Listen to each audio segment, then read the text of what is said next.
بسم اللہ الرحمن الرحیم۔ دوستوں،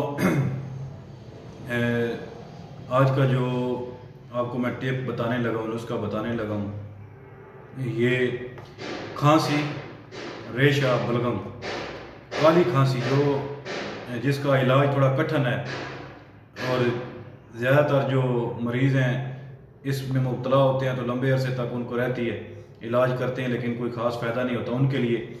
یہ بہت مفید ہے کالی کھانسی کے لیے، ریشہ اور بلغم بھی ختم ہوگا۔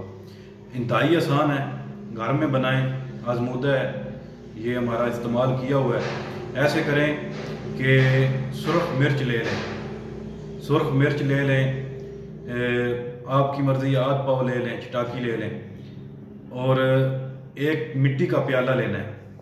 مٹی کے پیالے میں سرخ مرچ کو ڈال کے آگ پہ رکھ دیں۔ لکڑیوں کی آگ دیں، ککر وغیرہ کی یا ٹالی کی آگ دیں۔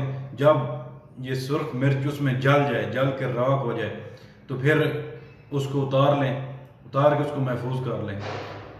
ایک بڑی چٹکی شہد لے کے اس کے اوپر ایک چمچ شہد لیں، ایک بڑی چٹکی اس کے اوپر رکھیں، اس میں مکس کر کے چاٹ لیں۔